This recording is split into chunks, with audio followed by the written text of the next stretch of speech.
এবং আমি বহু মানুষকে পার্সোনালি এটার পরামর্শ দিয়েছি, ওনারা আমল করেছেন, আমল করে উপকৃত হয়েছেন। এরকম বহু মানুষ আছেন। বৃদ্ধ মানুষ, বাবা ক্যান্সারে আক্রান্ত হয়েছেন অনেক দেরিতে, আল্লাহ তাআলা অলৌকিকভাবে সাহায্য করেছেন। হ্যাঁ, কখনো যদি আল্লাহ তাআলা এই আমলগুলো করার পরও আমার বিপদ দূর না করেন, তাহলে হয় আমার আমলের মধ্যে কোনো ত্রুটি ছিল, অথবা আমার এই বিপদ দূর না হওয়ার মধ্যে আমার জন্য কোনো কল্যাণ নিহিত ছিল। আল্লাহ তাআলা আমার দোয়া কবুল করে যে উপকার হতো তার চাইতে বেটার কিছু হয়তো আমাকে দিবেন, এই ইয়াকিন একজন ইমানদারের থাকবে। সে 4টা আমলের 1 নম্বর হলো ইস্তেগফারের আমল।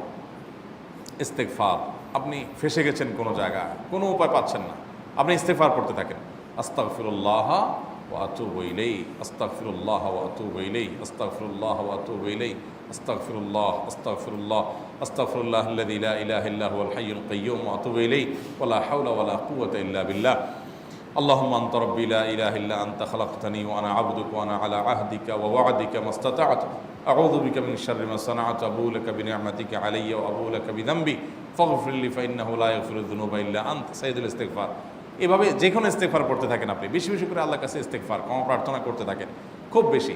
আপনার 2 ঠোঁটে অনবরত আপনি চাইতে থাকেন আল্লাহর কাছে ক্ষমা। এই ইস্তেগফার সম্পর্কে নবী করিম সাল্লাল্লাহু আলাইহি ওয়াসাল্লাম বলেছেন, মাল্লাজিমাল ইস্তেগফার, যে ব্যক্তি ইস্তেগফারকে আঁকড়ে ধরবে, আঁকড়ে ধরা মানে কি, এটা ছাড়বে না, সে পড়তেই থাকবে অনবরত। টয়লেটে যাওয়ার সময়টা, ঘুমের সময়টা, খাওয়ার সময়টা বাদে, অবসর নামাজের সময়টা বাদে বাকি সারাক্ষণ সে ইস্তেগফার পড়বে। এরকম যদি কেউ করে, আল্লাহ রাব্বুল আলামিন জাআলাল্লাহু লাহু মিন কুল্লি হাম্মিন ফারাজা ওয়া মিন কুল্লি যায়কিন মাখরাজা, সকল পেরেশানি থেকে, সকল টেনশন থেকে বের হওয়ার পথ আল্লাহ তাআলা অলৌকিকভাবে তার জন্য আবিষ্কার করে দিবেন। এবং আমি আমার জীবনে যেটা বলেছিলাম, বিস্তারিত বলতে চাই না, এরকম পরিস্থিতি আসছে যে চোখের সামনে কোনো আপাতত রক্ষার কোনো পথ আর খোলা নেই, এমন ভয়াবহ বিপদ। ইস্তেগফার করতে করতে এমনভাবে আল্লাহ তাআলা সাহায্য করেছেন যে এটা কল্পনা করলেও মনে হয় যে স্বপ্নের মতো। কিভাবে এখন এই লোক এই জায়গায় আসলো আমার সাহায্যের জন্য, এই লোক তো এটা আমি এই জায়গায় আসার কথা না, টিকুনি এসে হাজির হয়ে গেলেন এবং উপকারটা, আমার সমাধানটা হয়ে গেল সমস্যা। তো আলহামদুলিল্লাহ, বহুবার আমি পরীক্ষা করেছি, আর আমার পরীক্ষার 2 পয়সার দাম নাই। হাদিসে বলা আছে, গ্যারান্টি দেওয়া আছে, আমার পরীক্ষা করলেই কি না করলেই কি। তাহলে একটা আমল হলো কি, ইস্তেগফার। সব সময়ের জন্য এটা কন্টিনিউয়াস করবেন, আর এমনিও অবসর সময় ইস্তেগফার করবেন। আরবদের মধ্যে সৌন্দর্য আছে, তারা বিভিন্ন ডাক্তারের ওয়েটিং রুমে বা বিভিন্ন জায়গায় মানুষ যেখানে অপেক্ষা করে পাবলিক প্লেসগুলোতে লিখে রাখে ইস্তেগফার করুন, আপনার হাইওয়েগুলোর পাশে লেখা থাকে ইস্তেগফার করুন, এবং তারা আসলে একটু পরপর দেখা যায় ইস্তেগফার করে। ভালো মন্দ গুণ সবার মধ্যে আছে, তাদের এই ভালো গুণটা আছে, ইস্তেগফার বেশি বেশি করা।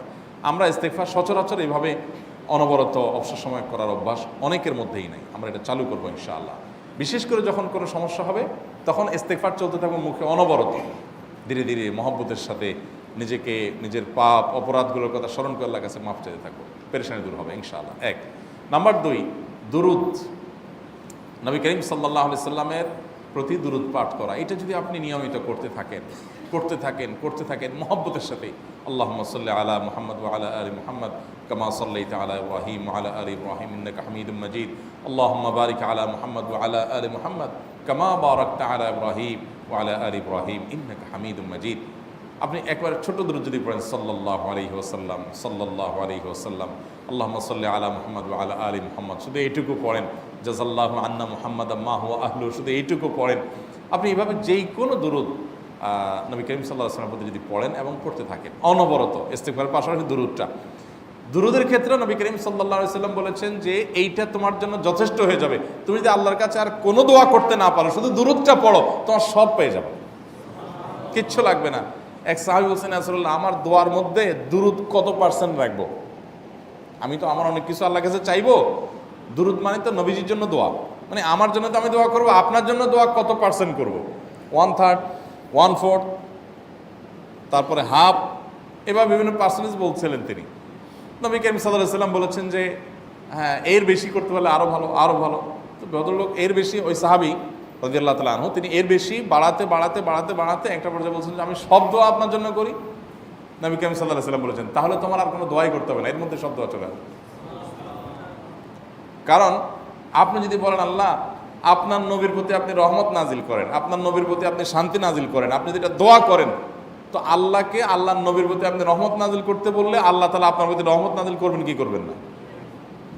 আপনি কাউকে খুশি করতে চান, কার কাছ থেকে কিছু আদায় করতে চান, তার ছেলেটারে যদি হাদিয়া তোহফা দেন, আদর যত্ন করেন, তো বাই ডিফল্ট অটোমেটিকলি ওই লোকের সিম্পেথি আপনার দিকে আসবে কি আসবে না? চোখ বন্ধ করে আসবে। তো আল্লাহর নবীর জন্য যখন আপনি দোয়া করবেন তখন আল্লাহ তাআলা আপনার প্রতি রহমত নাজিল করবেনই, এটা নবী সাল্লাল্লাহু আলাইহি ওয়াসাল্লামের ওয়াদা। যে কোনো পেরেশানি, তিনি আরো বলেছেন যদি কেউ দুরূদের আমল করে নিয়মিত, আল্লাহ রাব্বুল আলামিন তার সকল পেরেশানির জন্য যথেষ্ট করে দিবেন। এই আমলটাকে সবগুলো দূর করার জন্য যথেষ্ট হয়ে যাবে। এই দুরূদের আমলটা আমি দেখেছি সুবহানাল্লাহ গুলির মতো কাজ করে। আজকের ঘটনা, এক ভদ্রলোক সকালে একটা টেলিভিশন চ্যানেলে, বেসরকারি চ্যানেলে প্রোগ্রাম শেষ করে নামছিলাম লিফটে, তো উপস্থাপক উনি বলছিলেন যে ভাই, মানে দুরূদের আমল পড়ে আমি কিছুদিন আগে একটা ইয়াতে মানে এমন একটা অবস্থা যে এইটা থেকে বের হওয়ার কোনো পথ আর নাই, শুরু করলাম দুরূদ অনবরত, এরপরে আল্লাহ তাআলা আমাকে এমনভাবে উদ্ধার করলেন আমি কল্পনা করতে পারিনি। আলহামদুলিল্লাহ এই আমলগুলো করে অনেক ভাইরা আমাকে অভিজ্ঞতা জানাইছেন যে আলহামদুলিল্লাহ তাদের অভিজ্ঞতা অলৌকিক। হ্যাঁ, ওই যে বললাম কখনো যদি আল্লাহ তাআলা আপনার দোয়া কবুল না করেন তাহলে হয় আমার ত্রুটি আছে, আর না হলে আমার জন্য আল্লাহ তাআলা এর চেয়ে বেটার কিছু রেখেছেন, আমি সেই ইয়াকিন রাখবো ইনশাআল্লাহ বিইذنিল্লাহ। আর এই দোয়াতে সমাধান হবেই হবে, সে বিশ্বাস থাকতে হবে। নবী করিম সাল্লাল্লাহু আলাইহি ওয়াসাল্লাম বলেছেন, হাদিসে কুদসিতে আল্লাহ বলেছেন, আনা ইনদা যান্নি আবদি বি, বান্দা আমার প্রতি যেমন ধারণা করে আমি তেমন আচরণ করি। এখন আপনি যদি চিন্তা করেন করে দেখি হয় কি না, দেখি ট্রাই করি, তাহলে ওই আল্লাহ তাআলা বলবেন ঠিক আছে দেখতে থাক। আপনি যদি ইয়াকিন করেন যে না নবী করিম সাল্লাল্লাহু আলাইহি ওয়াসাল্লাম যে বলেছেন অতএব সেটা হবেই, আর আল্লাহ রাব্বুল আলামিনের কাছে আমি ওইভাবেই চাবো যে আল্লাহ দিবেনই, আমি নিয়েই ছাড়বো, ইনশাআল্লাহ গুলি মিস হতে পারে, আপনার দোয়া মিস হবে না। ওই ইয়াকিন, ওই ঈমান আমার মধ্যে আনতে হবে, চেষ্টা করবো তো ইনশাআল্লাহ। তাহলে দুইটা আমল হলো, ইস্তেগফার আর দুরূদ। 3 নম্বর আরেকটা আমল হলো দোয়া ইউনুস।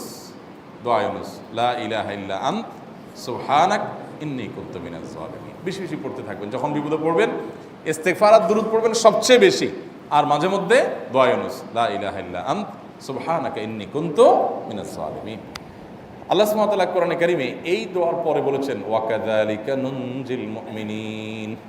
এই দোয়া পাঠ করার মাধ্যমে ইউনুস আলাইহিস সালামকে পৃথিবীর ইতিহাসের সবচেয়ে অলৌকিক ঘটনা, সকল সায়েন্স, সকল আপনার বিজ্ঞানের তত্ত্ব সবগুলোকে আপনার সবগুলোর বিপরীতে বা সবগুলোকে আপনার ভুল প্রমাণ করে দিয়ে ওই জায়গাটার জন্য আল্লাহ তাআলা ইউনুস আলাইহিসকে মাছের পেটে ঢোকার পর সেখান থেকে আবার জীবিত রেখে বের করেছেন। অক্সিজেন অভাবে তো সেখানে এমনি মারা যাওয়ার কথা, আরও নানা কারণে মারা যাওয়ার কথা, তাই না? কিন্তু আল্লাহ তাআলা তাকে রক্ষা করেছেন, কারণ উনি এই বিপদে পড়ার পর থেকে এইটা পড়তেছিলেন, লা ইলাহা ইল্লা আনতা সুবহানাকা ইন্নী কুনতু মিনাজ জালিমিন। তো আল্লাহ তাআলা কোরআনে বলেছেন এটা ইউনুস, তার নবী ইউনুস আলাইহিস সালামকে আল্লাহ তাআলা এর মাধ্যমে রক্ষা করেছেন, সেটা তার জন্য খাস না, এটা তার জন্য স্পেশাল না, বরং আল্লাহ বলেছেন ওয়াকাযালিকা নুনজিল মুমিনিন, এটা দিয়ে আমি তাকে রক্ষা করেছি, একইভাবে ঈমানদারদেরকেও এইটার মাধ্যমে রক্ষা করব। এটা বড় অস্ত্র পেয়ে গেলাম। দোয়া ইউনুস বেশি বেশি পড়বো ইনশাআল্লাহ, লা ইলাহা ইল্লা আনতা সুবহানাকা ইন্নী।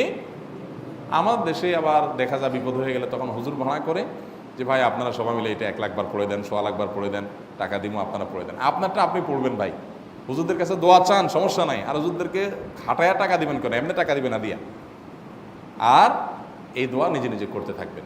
ইউনুস আলাইহিস সালাম ওই সময় কি লোক ঠিক করছিলেন যে ভাই আপনারা সবাই দোয়া ইউনুস পড়েন, আমি গেলাম, আমি মাছের পেটে গেলাম, আপনারা বসেন সবাই দোয়া ইউনুস পড়া দেন, করছেন উনি? ওনারটা উনি করছেন, তো আপনারটা আপনি শুরু করবেন দোয়া ইউনুস না। 4 নম্বর আমল হলো ইয়া যাল জালালি ওয়াল ইকরাম, এটা বিশেষ করে পাঠ করবেন। নবী করিম সাল্লাল্লাহু আলাইহি ওয়াসাল্লাম বলেছেন আলিযু বিয়া যাল জালালি ওয়াল ইকরাম, ইয়া যাল জালালি ওয়াল ইকরাম, এইটাকে তোমরা আঁকড়ে ধরবে। ইয়া যাল জালালি ওয়াল ইকরামের মানে কি? এটা আল্লাহকে ডাকা, আর কিছু না, এবং হাদিসে বর্ণিত দোয়া, এটা মাসনুন দোয়া। ইয়া যাল জালালি ওয়াল ইকরাম মানে হে মহা ক্ষমতার অধিকারী, প্রতাপশালী এবং সম্মানের মালিক, এটা বলার মানে হলো আল্লাহর কাছে নিবেদন করা, যেহেতু আপনার প্রতাপ আছে, আপনার জালাল আছে, আপনার বড়ত্ব আছে, হে বড়ত্বের অধিকারী এবং হে সম্মানের অধিকারী, আপনার যেহেতু আল্লাহ তাআলা এটা, আপনার যদি এটা আছে, অতএব হে আল্লাহ আপনি আমাকে এটা দান করুন, আপনার সেখান থেকে আমার প্রতি রহম করুন, আপনার সেখান থেকে আমাকে, আপনার বড়ত্ব থেকে আমাকে আপনি হেফাজত করুন, আপনার একরাম থেকে আমাকে আপনি, তা দিয়ে আপনি আমাকে রহম করুন। তো সেই দোয়া আল্লাহ তাআলার কাছে নিবেদন করতে পারি, ইয়া যাল জালালি ওয়াল ইকরাম। এর পাশাপাশি তাহাজ্জুদের নামাজ, এবং যে কোনো নফল নামাজ।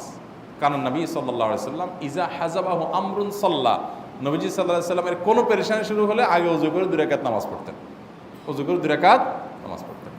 আমাদের যখন পেটে ব্যথা শুরু হয় আগে কার কথা মনে পড়ে? ডাক্তারের কথা মনে পড়ে। যখন গায়ে জ্বর আসে সবার আগে মনে পড়ে কিসের কথা? নাপা, নাপা, ঠিক না? জ্বর আসছে গায়ে, সবার আগে আমরা কি চিন্তা করি? নাপা। নাপা আপনি চিন্তা করেন, খান, নিষেধ না তো, ওষুধ গ্রহণ করা সুন্নত। নবী সাল্লাল্লাহু আলাইহি সাল্লাম নির্দেশ করেছেন ওষুধ সেবন করতে, আপনি করেন, ভালো কথা। কিন্তু ইমানদার সব কিছুর আগে ব্যথা আসছে, তাহলে ব্যথার জন্য একটা ওষুধ দোয়া শিখেছেন, দোয়াটা আগে করবে, পাশাপাশি ওইটা করবে। এলো ইমানদারের কাজ। আমরা আজকাল ইমান থেকে অনেক দূরে সরে গেছি। আল্লাহ আমাদের সেই ইয়াকিন দান করুন। তাহাজ্জুদ